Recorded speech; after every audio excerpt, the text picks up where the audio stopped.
right, everybody, welcome to Back of the Room.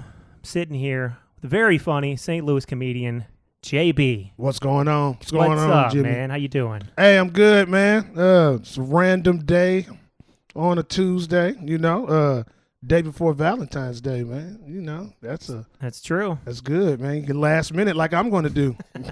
So I'm like going to be running around. So I don't want to say it's also open mic night. So we're going to more do our best to get on the list. Multitasking, yeah. Get on the list. But it's one of those nights where I can say, oh, damn, didn't make it.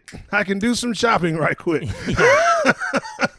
It's never one stop either. You got to go to get the flowers. Yep. You got to go get the other present. It's Honestly, I got to get the shit for the kids, too, because she Yeah. asked me and I didn't do it. So I got to get the shit for their school, and you got to give all the kids. You got to, I think it's a travesty that you have to give every kid in your class a piece of candy. Yeah. Like, what if you don't like him? Like, I feel like it's a waste. Yeah. I actually told my daughter she got little suckers to crush up the ones of the people that she don't like. Just give them a shaky card, like, ooh, what's this? And it's fucking your candy pieces. They don't do the boxes anymore. Did you have the box where you put the box on your thing and then you could kind of pick and choose a little? Yep. Because you didn't have to. Now, I mean, they got the same thing. It's like a little box where you, no, I don't even know if it's that. Like, It's probably not inclusive enough anymore. So Yeah. now they got to give everybody candy. ain't that about a bitch. It sucks, man. But nah, man, living life, bro. I can't complain. Nice, man. What do you think of the drink? Okay, hold on. Haven't even had it. Let's I want you to cheers. do it I on took camera. a quick Boom. taste just to test it. That's damn old fashioned. Yeah. That's what that is. That's a good job. Thanks, Wish man. y'all could see it. He has a whole Silver War chest of alcohol mixing supplies. It's very nice. You should see it. Like, it looked like he dug it up. I think this was Steve Rogers. That's what I think. He got depressed before, he right couldn't before get the any ice. girls. He was just like, man, I'm getting drunk. Fuck it. I'm not gonna make it. Let's make a drink. Yeah, And, I got it after, he became all fucking jacked. He doesn't need it anymore. He This is doesn't very drink. true. It's Yeah. probably heavy. Probably got him jacked. It looked like it's heavy. But nah, man, it's been good, bro. That's a good drink. That's Thanks, pretty man. good. Yeah, pretty good. upon request, I had to hook you up. That's What have you been doing? How was your weekend? Man, weekend, a little iffy. I technically was supposed to be where your lovely wife is from last weekend. I was supposed to be in Cincinnati working the Funny Bone, but last minute family emergency kind of prevented me from going. My brother, man, we rushed to the hospital and shit. Oh, damn. Sorry to hear that. Yeah, he ruined my weekend. But other than that, been working, trying to stay on stages, bro. Like, that's about the best. I'm jobless now. I'm working on being funny, but I don't have a job. So I want you to know that also. So I'm working on the craft. Yeah, you're comedian now, just full-time comedian. Not by choice. Yeah. That definitely was by force, but it works out. It works out. Yeah, man. That's cool. I did some shows this weekend with Trey Crowder. I don't know if you ever heard of him. No. But he's Where was he's he a nice guy. at the Funny Bone? He was at Helium. So Helium. did some shows Okay, there with okay. him and JC. They were cool, How many y'all have? Was it? it was 5 shows total. okay. So, A full yeah. weekend. Yeah. Crowd's cool? Yeah, good crowds, man. Every show was good. Like, shit. You can't ask for anything Yeah. more, man. it was good, man. No complaints. How about the Super Bowl? Did you watch Super Bowl? I did. Watched it. It's one of those cases, man, where you appreciate that women are into sports. I think I know where you're going with this. You just don't like to hear them when sports are on. You know what I'm saying? Well, I had a good time. I went over to my wife's cousin's house, and she had a party. Her husband wanted a party, and it was dope. Don't get me wrong, it was dope, man. It was dope. But it's different when you could talk football with a bunch of football people. Yeah. But it was good. No, I absolutely, from the bottom of my heart, hate the 49ers. Okay. Okay, and so I don't give a damn if they were playing dolphins, like literal dolphins. Like if the Super Bowl was real humans against dolphins, I'm going for the Dolphins, and I love the sport. But I hate the 49ers. And I'm not like the rest of these people from Missouri. Let me say this. Like, I understand the deep-seated underlying sports hatred KC and St. Louis has for each other, for sports teams, and I abide by that. Yeah. I don't root for the Kansas City Chiefs, but I like it's good if you have someone to either love or hate. Yeah. That helps. You know, like I was just indifferent. I was like, whatever. I guess Kansas City or you know, whatever. But I like little curly head. Hey, little curly head boy, good man. He's good. Like I really do. I'm a fan of Patrick Mahomes. Yeah, I'm a big fan. I just can't say I'm just rooting for Kansas City. They're not our team, man. I'm still mad about the Rams. I'm still a sucker that roots for them a little bit. No, I can't even do that. I don't hate you for it, but it's hard. Yeah. Like dog, in theory, Jimmy, I've been with the Rams longer than I've been with my wife. I've known the Rams longer than I've known my kids. Yeah, but if your wife cheated on you and just left town, you'd be like, fuck her. But what if she left town and like got paid and the kids are well taken care of? You know what I'm saying? Where you don't have to see them as much, and you know they got some good money. But now, what if she was with Stan Kroenke now? Damn, that's where you draw the line. Okay, but I can't get mad at you. Now I will say this, and all my friends know this. I've been vocally saying this very loud. The moment Aaron Donald leaves the Rams, I'm done. Okay. Because that's the last He was remnant. the last one. That's the last thing of St. Louis on that team. So I'm gonna be real with you. Unless it would take Torrey Holt comes out of retirement. dog came back. I'm talking about with the crooked finger. You know what I'm saying? He comes back and starts to do it. Marshall comes back.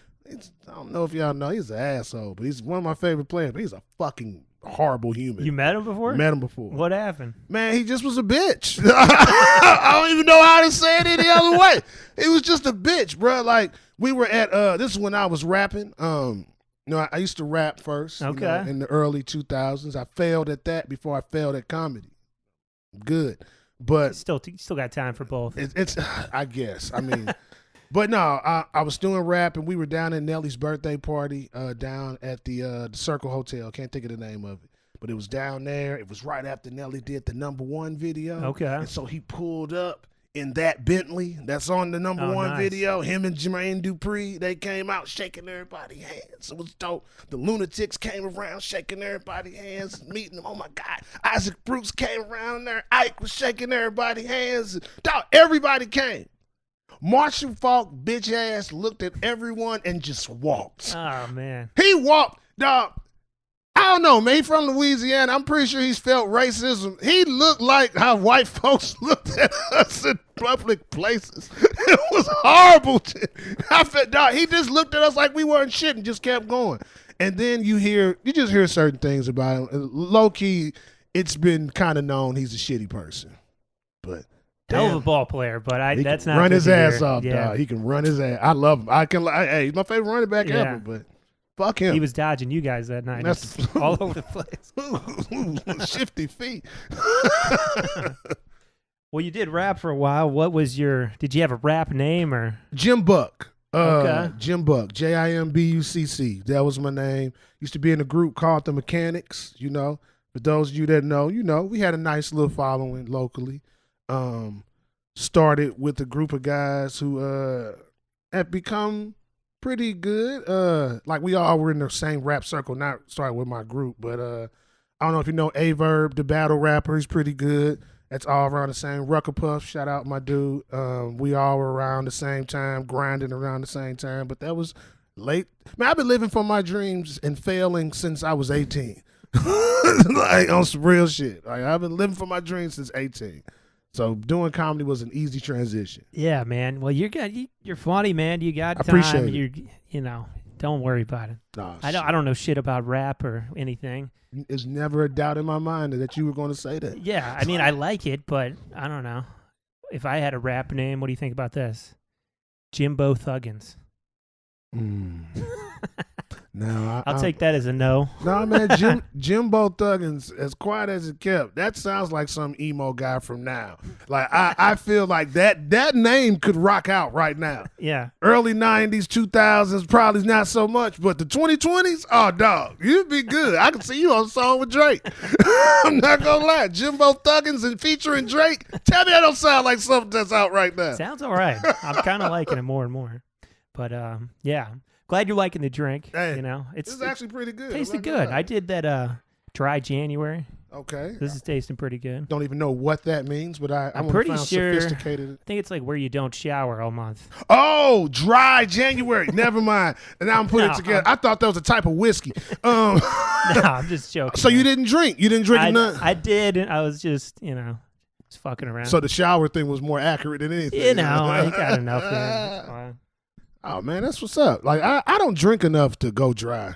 Yeah. I smoke more than that. Like, so if there's like, if you just contain it to sober day, but there's no, October, sober October. I would say there's really no day or month to rhyme with sober October. Yeah. So yeah, maybe October. That's the anniversary month. You need a good drink to remind yourself why you do this every year. So no, I can't skip out on October. I haven't done any of them yet. We'll see what happens. We got October coming up next 8 months or whenever from now. Right. But yeah, man, that's cool. Let's get into some comedy questions. All We're right. talking about it a little bit. I know you've been doing it a while now. What kind of made you want to get into it? In all honesty, I've always wanted to do comedy. Like I've always been the cliche thing that all comics say. I was the class clown, Uh-huh. I really was. Like I've been performative my entire life. I've made a habit of getting in trouble in class for just being silly and shit like that. So I've always had it in desire to get in front of people and do shit. I've always wanted to, but I was scared to get on stage. Like, man, back when I rapped against anybody. Didn't give a damn. I would rap all the time. But I wanted to do stand-up and was too scared to get on stage for years. I understand, man. Like I was so introverted and shy, and I was terrified, and I finally, got the nerve to do it, and did it one time, bombed, and didn't do it again for 2 years. Really? Yeah. I'll say this. I did rap and moved to Atlanta and came close in some real good things that didn't pan out. And I personally didn't want to be the 30-plus-year-old rapper trying to make it. It's different being the 30-year-old rapper that had traction. Uh-huh. And I didn't like that shit enough that no more at that point to say I want to continue past my 30s and do it. So I stopped. I ended up moving back home, got married, bought my house, and had kids and shit. And went to straight and narrow, Jimmy, for like 5 years. That I went straight and narrow just working. And I'm here to say, man, it was arguably the worst fucking time of my life. I'm serious. Like I was miserable. I didn't have an outlet because I knew I didn't want to do rap anymore. Yeah. And I mean, it seems like a pivot in some ways, but it is totally different. It is, but it isn't. Yeah. I personally think they're very similar. It's surprising to hear you say like you were afraid to do it when you'd already done rap. I was like, well, if he's done that, I wouldn't think he'd have like the stage fright part. That's where that small like difference is with rapping and comedy is because at the end of the day, the one main difference that does make it separate, music has music. Yeah. Whereas, comedy is just you. And that was the difference. It's just me. And it's funny because I've always been funny, thinking of things like impromptu in my head to say, it's always worked. It's always been something that was good. I just was fucking scared. Yeah. I was fucking scared. That's man. a good point, man. Like you got the music behind you, or if you got a hit, you can play the hit a Play million the hit. times. They're always going to want to hear Freebird, but if you tell a joke and they don't laugh, it's silent. Dog, it's done. It's a wrap. Yeah. And I was scared. I came back home and was working and was miserable, and I lost my job. And a comic who wasn't doing comedy at that time had came to me, was like, man, you should do it. You should do stand-up. If you do it, I'll get back in or whatever. We'll start. And that losing my job and hearing that, I got the nuts to get up on stage at the Laugh Lounge. And I've been doing it ever since. In all honesty, I was one of the 50-50 one where your first time is good. Like my first time was like pretty good. Yeah. I got everything I wanted out of it to make me want to do it. Yeah. It's the second time that was trash. Yeah. That second time was bobo. It was whack. You never know, man. I had the reverse of that. Like I did it for the first time here. Mm-hmm. It was a really small crowd. I didn't know what I was doing. Mm-hmm. I wrote shit like, I wasn't prepared. And looking back, it probably wasn't as bad as I thought, but it was pretty bad. So I bombed the first time, took off 2 years, wrote the whole time, came back the next time and did well, and I've been doing it since then. But Did you always Jimmy has a really good. It's kind of deadpan. It's very deadpan, and it's pretty good. Did you start off being that, or were you a different version of yourself? I've always kind of just been joke, heavy. Like, Okay. I think the first time I don't know what the fuck I was doing. So I think I had some premises and it wasn't good. And then the second time I came back, I had some, real jokes and I just did those and it went pretty good. It's funny, man. I wrote things down and I practiced that. Like, I guess I've always thought in a joke manner. Mm-hmm. So I'll say that. So I've always thought it. Even my raps, I would try to be a little bit of humorous before I throw on that Thug and Crippin' on there. But like, I always wanted to write in humor. So when I wrote my first jokes, it definitely wasn't a joke form and shit like that. It just, I didn't know how to start. Like the same problem I have now. Like, how do I start this? You know what I'm saying? How the hell am I going to start this? The same thing I do now. But no, it's everybody's got their own style and process and writing that they do, and nobody does it the same way. Nobody I've talked to has been like, this is how I do it, and this is how that guy does it. Well, according to Cat Williams, there's a few motherfuckers that do it the same way. But no, you're right. Like, it definitely has its own. If you're good or find a way to be good in this, you can always carve your own way out of it, because being you is kind of the best way for this to work. Being some other person can work for so long, but authentically you is the only way this shit works. So yeah, man. Well, you lost your job again, so it's just another sign. Another sign. I'm gonna be a preacher next. Taking that comedy to the next level. Jesus. Any I know we'll stay on the comedy stuff for a bit. Like any good bad shows or good bad advice you've got? The best and bad advice that I can give you is always think you're great. Like, from when the moment you first start off on doing doing open mics, think you're great and project that out at every time, because that's the worst fucking shit you can do. It's the most humbling thing you could do, because I believe comedy is humbling. It's a very humbling thing. Like, you are as good as you are on your best day, your worst day is around the fucking corner. Yeah. And the best thing I can say is prepare for that. Always write. Writing is the best thing that you can do. It's better, damn near, having something to say is damn near better than getting on stage saying nothing. So writing always will prepare you for when you do want to get on stage. So always write. I don't know, man. Like, I think that was good. That's good advice, man. Yeah. That's definitely good advice. Like, the first part, you can be confident, but you can't. You have to also know when things aren't going well. You know what? And I'll give you the best advice from the worst things that I did. Don't discount yourself. I had if you're offered something, the worst you can do is just not be good at it and then work at it again. So it's like, I know I've talked myself out a lot of opportunities. That's what I was just saying. Be fearless. Talk you're going to be granted things sometimes, and you do know where you're at. Have a realistic view of yourself, of knowing where you're at and things like that.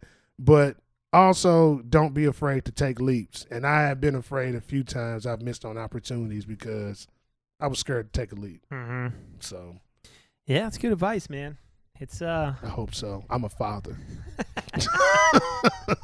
How's the fam doing? The kids and the doing wife good, man. They doing good, bro. My 20-year-old is 20 years older. He's out there in the world doing his thing. My daughter is great, and my son is my little baby boy is great, man. They all right. They growing up and getting on my fucking nerves. I guess that's part of the plan. Yeah, it'd be weird if they weren't, I'm sure. Wife is the linchpin that keeps it all together. God, if she was gone, I don't think I'd be with family. I'd leave the moment she left. I left. But no, man, they doing good. My family's doing great, bro. I can't complain. They keep me grounded. Yeah, it's good, man. Any advice? I just got married 6 months ago. I know, man. I know. I said it 1,000 times, but congrats to y'all. Yeah, thanks, man. Man, marriage it's definitely a marathon.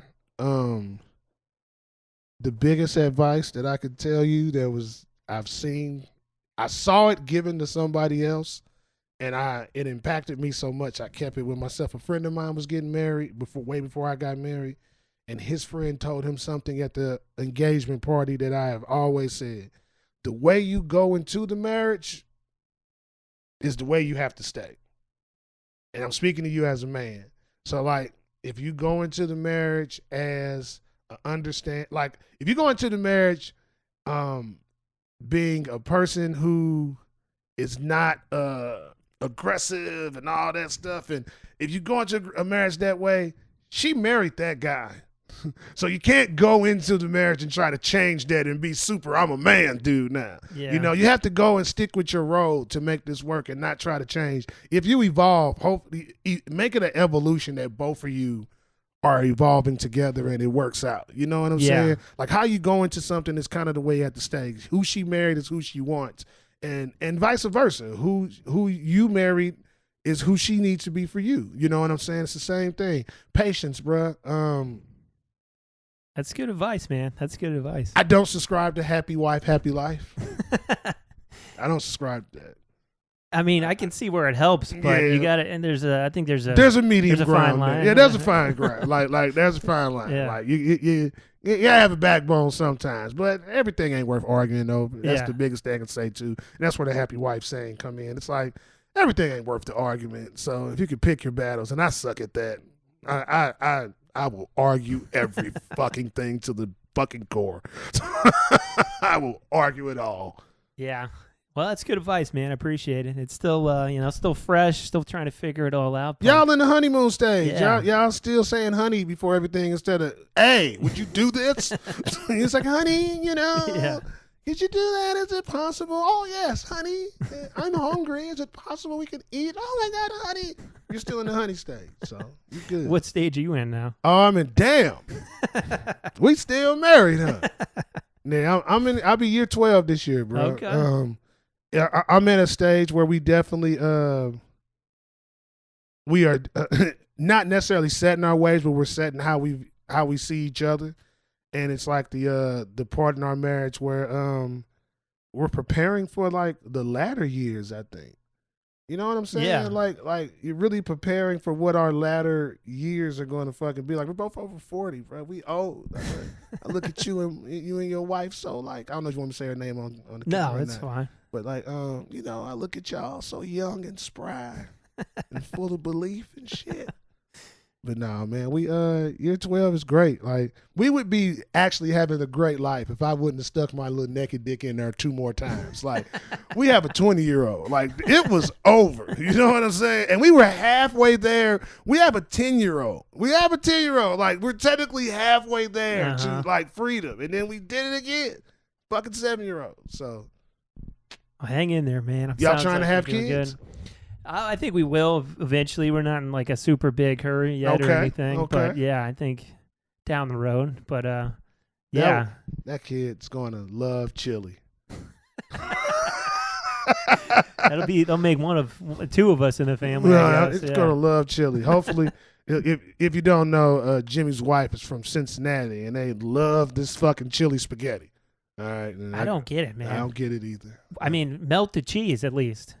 They got like a pound of just shredded cheese. Why don't people know when you put cheese on food, melt it? Ain't it the most disrespectful thing when you get a cheeseburger? Yeah. Like you go to McDonald's or somewhere, anywhere, and the fucking cheese isn't melted? Yeah. Oh, you ever had a non-melted White Castle? What are we doing here? It's not that hard. It's not that hard. Skyline chili. Try it. Just melt it, and it still won't be that great, but it'll be better. A little better. You got chili. They give you chili water and noodles. It's not the full frothy shit. It's just water. Go Bengals. Yeah, well, we'll take a break. I don't think we're going to get a sponsor from Skyline, but that's all right. I wasn't looking for one anyway. So. Love that chili. Oh, that sounds so horrible. Nah, it sucks. All right, we'll be back with more Back in the Room. All right, everybody. We're back. Sitting here with JB. Yep. Fellow James. This is true. Yeah. This is true. J squared for you man. Bitches. Yeah, we were talking about comedy, you know. We always want to do well, obviously. That's the goal. This is true. You want to do well in front of all types of crowds. But we kind of talked about it, you know. after a show one time. Why is it that black crowds don't like dick jokes? Dog, hey man, we've came too far to sit there and listen to things about dicks. Black folks, man, it's very off-putting. I don't know, like, man, Jimmy, I'm gonna say this. I think dick jokes is totally a form of white humor. I think it is totally a white thing. Like when you, I've always noticed, like, if I just have a conversation, hey Jimmy, it's me and Jimmy, we just talking, just like now. And if another white dude come, eventually a dick will be mentioned in the conversation. It's like Dick Voltron comes in, and I don't know, man. I think that maybe ever since we had saw, ever since civil rights, we decided that not only were we wanting rights, we had the right to say we didn't want dick jokes.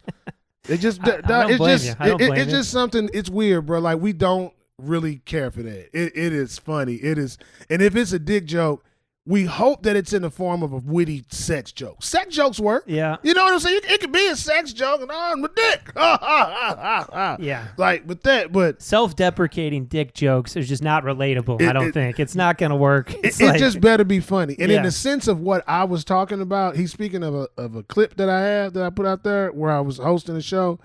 The guy who was up before that came out with a dildo. Oh, dude, I was there. Yes. On his head? Yeah, he had on his head. It was the black guy. I'm thinking of a different guy. This was a different guy. This has happened multiple times. Yes, it is. A couple. But this dude, it was his first time ever doing comedy. He was there I was there hosting for Faison Love. I'm not going to say who the comic is, but I was hosting for Faison Love, and he came with Faison, and it was his first time on stage ever. And this was a weekend? This is a weekend. Why was he on stage? Faison was just throwing him an alley-oop. He was like, you want to start comedy? Oh, God. And I look at it like this, though. In a sense, you would feel if I'm going to start comedy for the first time, why not with a person who's famous a little bit so the crowd can work? I look at it in that manner. I don't know. You would think there might be an alley-oop for you because, oh, baby, it's his first time. No. Man, he came out there with a double-ended dick, the dildo, the double-ended, the two-headed snake. He came out with that. That's what he came with, out his pants, and he came out wiggling. You know a song called The Humpty Dance? You know what the Humpty Dance? Yeah. He came out to the Humpty Dance. Oh, God. The Humpty Dance is my pants. He started doing the dance with his... Nah, it was the worst. You should have just heard the silence. It was so silent. They were so upset. And then I go back out there and they had this old 65-year-old man right there in the front row having to see that wiggly dick in his face. Man, he didn't get dressed for that. He had a suit on, Jimmy. It was horrible. Oh, man. Did you have to go before or after that guy? I went up before. So I set the tone. I had to bring us back. Yeah, I had to bring us back. He was right after I got off stage. It would be worse if you went after, because at least you were funny, and then they were like, "What the fuck is this?" Dog. I ain't gonna lie. I pride myself on being my own energy. So at this point in my career, I don't really give a fuck if you bomb in front of me, because I'll probably make fun of your bomb to save me. But that one there, you had to dig a hole. Had to dig. The guy I saw had a dick strapped to his head and didn't acknowledge it.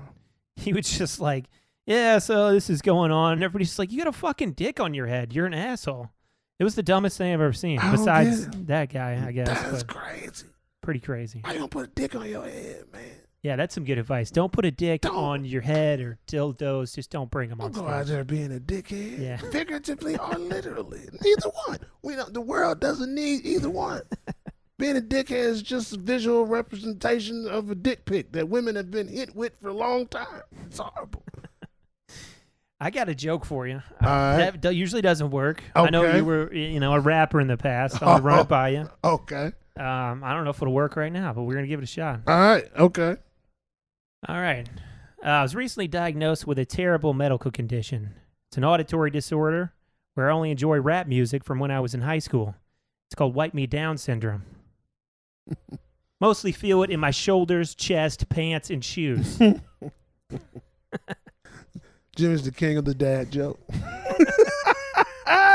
That is definitely daddish. A little. You gotta know Wipe Me Down. Yeah, you gotta know know. God, no, It's that a would tough- definitely work in the black household. I'm telling you now, if you were ever like scared to go into a black room, that joke would work in a black room.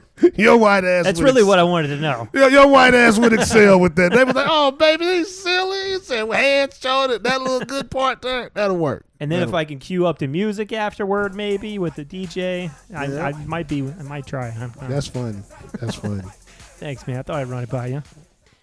You ready for a segment? Okay. Okay. This is Okay. a new one. All New right. podcast. We're just trying things out. New segment. New sip. Yeah, man. Ice is melted, but it's still not bad. Oh, not bad at all. All right. This segment is called GOATs. All right. You know, greatest of all time. Okay. There's a lot of them out there. I'm just going to name, a celebrity or a, sports figure. And Okay. we'll see who do you think the GOAT is. Okay. First one I'm going to go with is a comedian. Who do you think the GOAT comedian is? Oh man, GOAT is always to me gonna be Richard Pryor. Okay. Richard Pryor is the GOAT. The father of modern day stand up, of going up there, talking things about yourself in a way that you wouldn't tell anybody else, but you would go tell strangers. Yeah. I gotta say that Rich is the GOAT. Yeah. I've always been a fan. I wish there was more content, I mean, he's got some specials, but you don't see a ton it's a of, lot. You can even go to he got a few comedy albums. You can go on Apple Music and all that and see some of the comedy albums and shit, but it really isn't. It really isn't. Like my parents and aunts and uncles and grandparents had albums. Yeah. Actual Richard Pryor albums and shit, so you can hear it. But yeah, man, he's the GOAT. Yeah, I go Richard Pryor as the GOAT. Okay. I'm going to say Chappelle. I mean, Okay. He's one of my favorites. One of Always my loved faves. him. Last couple have been all right, but, still think he's up there. I do too. Or I got a few. I don't know. I usually don't just say one. I'm fucking up my good. own segment here. But We can do this because I have a few myself. yeah, let's do top three then. I'm going to say Dave Attell. Yeah. Saw him in New York. I've seen him here. Just great. Million jokes. So fast. Yep. Awesome. I saw him here. It was a class about repetition. Yeah. Because what I liked about him, I'm sorry, this is the behind the scenes that some comedy fans may not know, but I watched Dave at Helium for 4 shows. He did the same show 4 times, but he did crowd work in each show.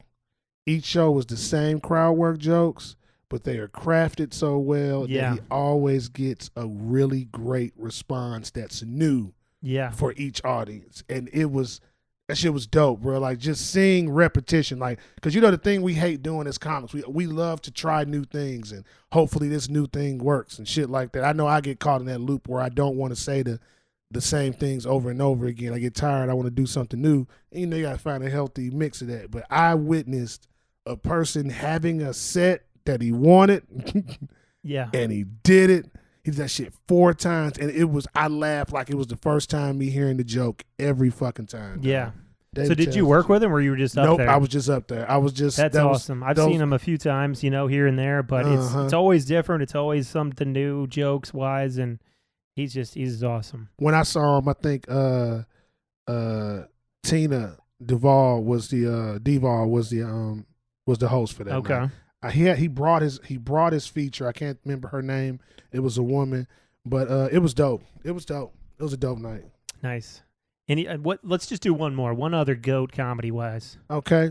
Like, because I would, because Chappelle is on that list for me. Yeah. But you was already kind of mentioned him, so I don't really want to say that. But Chappelle is on that list. I'm a big George Carlin fan too. Yeah.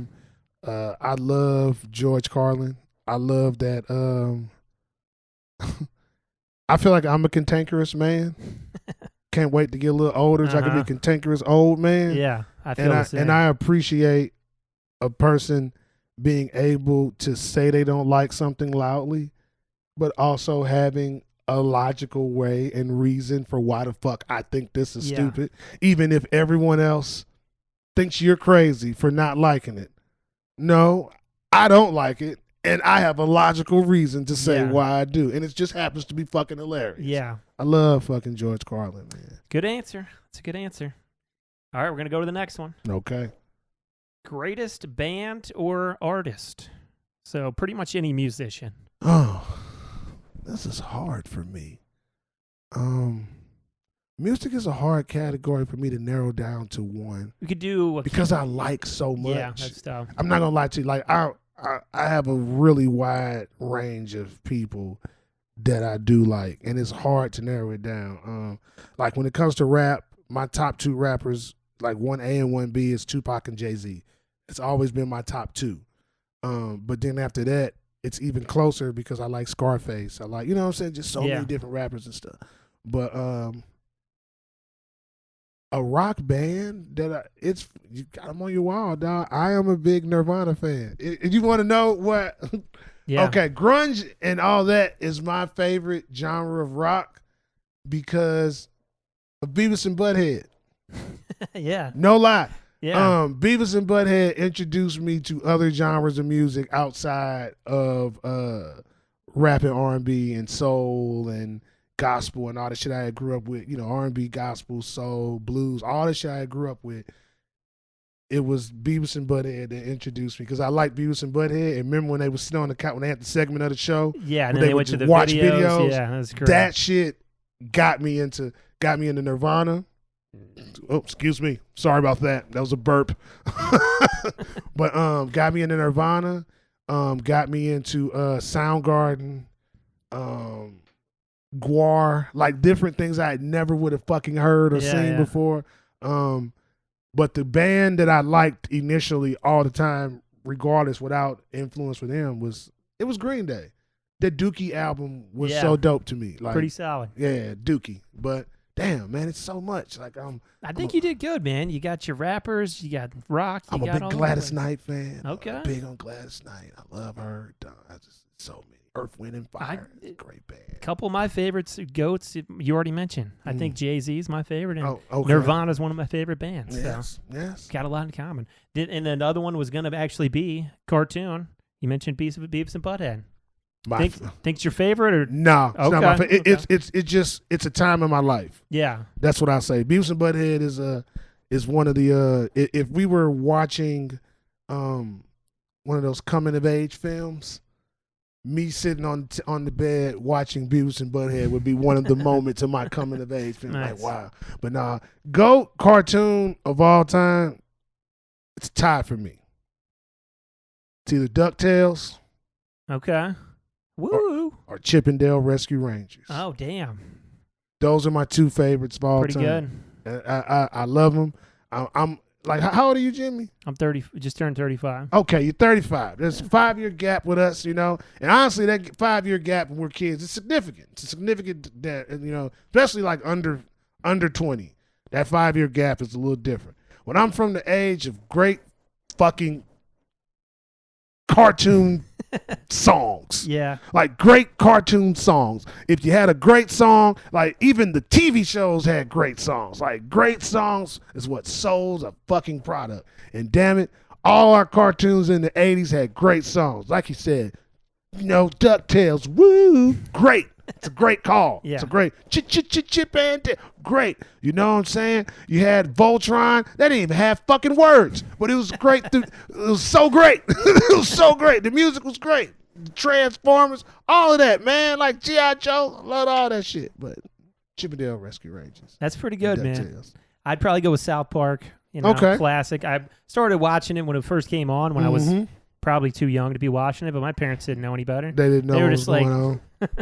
It's a cartoon. Who gives a fuck? And then I started cussing, saying, "Who gives a fuck?" But you know, a great show. Man, early days of South Park were a big part of my teenage years too. Yeah. Man, that shit was funny. To this day, they're still killing it, man. They're still. I haven't watched great. cartoons in years. I don't really care for cartoons as an adult. I tried, but they just don't really hit me. I still watch them all the time. Molly's like, "What are you doing?" Do you like anime too? No, I don't get into that really. Okay, because you're a man. That's right.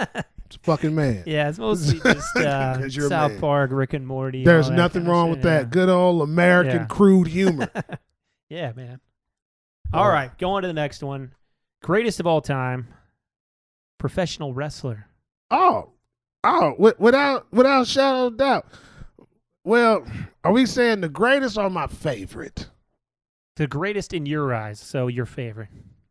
See, I don't know if I can compartmentalize that. Okay. You can give me a couple, too. Because I could say my favorite wouldn't necessarily be who I think is the greatest. Okay. Does that make sense? Yeah. Like, my favorite wrestler, period, hands down, is The Rock. It's a tie between The Rock and Stone Cold. Okay. But who I think was the greatest, I'm like a very big Bret the Hitman Hart fan.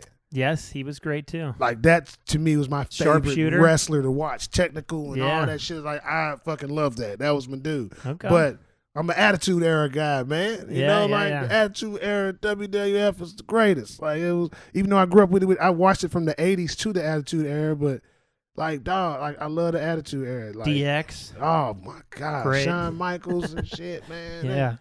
Sacco. Oh god, it's great. We all just went along with that. We're like, all right. No, we went along with fucking everything. What was his name? Head. What does everybody want? Head. Dog, we was saying that as a child. It didn't even realize. Well, I did. I was a teenager, but you know, it was just that shit was crazy. Like, dog, the Attitude Era was great. Shit was great. It was a man with hoes and pimps. Oh, you know, we had the Godfather.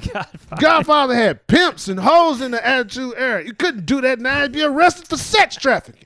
You know, like it's just like, man, the Attitude Era was dangerous. That was pretty good. All aboard the hoe train. No, that was the shit. Oh man, that was great. I'm going with Stone Cold, you know, just the music, chugging beers. I was all on board. Oh, man. He could come out in scuba gear and I wouldn't even care. No, he was the greatest. He's awesome. He was that dude. I can't. That's why I say it's a tie for me. Yeah. Between him and The Rock is my favorites. Like, they were, oh, my God. Give me a hell yeah. Oh, hell yeah. If you want me to rope Vince's ass, give me a hell yeah. That was my dude. Yeah, I think we need to put some clips on here after the show. Oh, man. Dog, do you like, how much better would your life have been if you could have just Stone Cold stunned someone that pitched you? Like, just honestly, like, how much, dog, listen, another thing of marriage, don't Stone Cold stun your wife. That's good advice, too. Don't do That's it. Great it advice. Doesn't work out. But no, man, like, dog, life would be so much better if you could dog. It's a good move. Yes, it is. Good move. Yes, it is. All right. Last category. Greatest of all time. SNL cast member. I'm gonna go cliche and I'm black. It's Eddie Murphy. There's no other answer. I'm gonna be honest. Pretty good. Pretty good. It's Black History Month. What the fuck are we doing here? Of course, it's Eddie Murphy. What are we saying? Even if it was White History Month, every other one, it's Eddie Murphy. But it's Eddie Murphy for me. I will say that. Even though it's a little bit before my time. Yeah. In all honesty, that's before my time. But just going back and seeing that shit and seeing some of the shit I saw as a kid, like in the 80s, definitely him. But man, so many. Like Phil Hartman is one of my favorites on there. Chris Farley is one of my. That 90s block of SNL characters are my favorite. I kind of like fell off after. Yeah, the everybody's 90s. got their own kind of block, I think. It's like everybody says like it was like when you were in high school or like you had that sweet spot of like middle school to high school or something. And that's where it was like that. I feel like the 90s we got the last great crop of SNL people because everybody went on to be like very funny and something else. May not have been superstars, but they're funny. Like what's got Tim Robbins and he was only on there for like a season. Yeah, like but he's great. Fucking what's her name? Because Tina Fey is in the 2000s, right? Yeah, wouldn't we consider her like 2000 mid 2000s. Yeah, see that's a little bit later from. Even though I think she was great too. Her and the girl from Amy Poehler. Yeah, Amy Poehler. I was going to say Amy Schumer. But no, man, I just like that 90s era with Chris Farley and all, and David Spade and all of those guys, Adam Sandler, and it was just, that was the era for me. That's the era for me. I hear you, man. If I had to pick one, I'd probably say Will Ferrell. I was kind of right in the sweet spot of like middle school-ish, and he He had some bangers. Nah, the cheerleader things be my shit with him. Yeah. He had the best of, like the DVD, and that was pretty damn good. He had like 2 or 3 of those. Oh, shit. Pretty good. Well, man, I think we did it. Okay. That was a segment called Goats. Okay. Any other goats you want to throw in there? Billy's. Billy Goats. Billy Goats. Billy Goat Gruff. Goat's Milk. Goat Cheese. Shout out to my boy Reggie Cush, the goat. Oh, Reggie there you go. Cush, Bat. That's all the goats I got. All right, man. I'm gonna say. I mean, it goes without saying, but Jordan is obviously the goat. Of course, but it's LeBron. But it's cool. Oh. It's cool. It's all right. All right. Well, I guess we're gonna agree to disagree on that. But you know. Thanks for as being I here. sit here in Jordan's. Well, what do you got coming up, man? You got any shows coming up? Social media? I'll be with my social media. You can find me at JB Comedy STL. It's all one word, JB Comedy STL. That's on Instagram. That's on TikTok. Find me on Facebook as comedian JB Buchanan. Upcoming, I got a few things. I'm actually going to be at Steve Hot Dogs this week. Don't know when this video will come out, so probably when that show goes on, you missed it. Well, I'll be at Steve Hot Dogs this week, and I'll be on the road. I'm on the road with Samuel Comro. I open for him across the country, so I'll be in Atlanta and Indianapolis, and Oregon, Portland, within the next few weeks. So nice, man. Well, make sure you check out his social media, all the upcoming shows. Not sure when this is going to come out. You know, it's a work in progress still. But thanks for being here, man. Really also, eat appreciate Steve's hot dogs. Yeah, and just get a free promo. Pay him. And me too. Even if he doesn't, it's pretty damn good hot dog. But thanks for being here, man. Really appreciate it. Appreciate it. And yeah, thanks for being here with us in the back of the room. Peace. Oh, Jimmy also has a lot of miscellaneous things back here, and I don't know if it was just for me, but he got an African tribal mask up here, and it's like doesn't fit in with any fucking thing that matches here. There's Guns N' Roses, Nirvana, it's the St. Louis Cardinals and the Blues, all that, and a fucking African tribal mask, and I don't know how I feel. Back to you, Jimmy. All right, man. Well, it's been here the whole time. Okay, all right. This is you can say I got a black friend. All right. Thanks for watching. Thanks for listening. Right on. Appreciate it. Thank you for having me, man. Thank you. All right. Got to take a piss. All right. We just put it down. We're done. Bye. It's over. This segment is called Goats.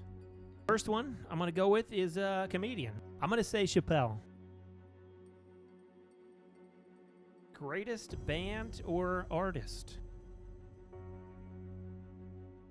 Nirvana is one of my favorite bands. Yeah. Cartoon. I'd probably go with South Park. Greatest of all time, professional wrestler. I'm going with Stone Cold, you know. Just the music, chugging beers. I was all on board. Oh, man. He could come out in scuba gear and I wouldn't even care. Greatest of all time, SNL cast member, Will Ferrell.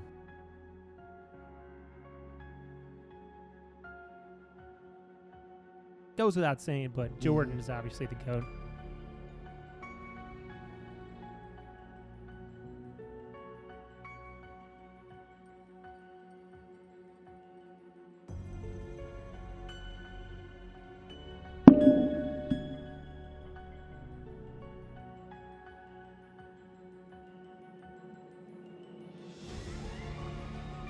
That motherfucker Kaiser Soze'd me. The greatest trick the devil ever pulled was convincing the world he didn't exist. And just like that, he's gone.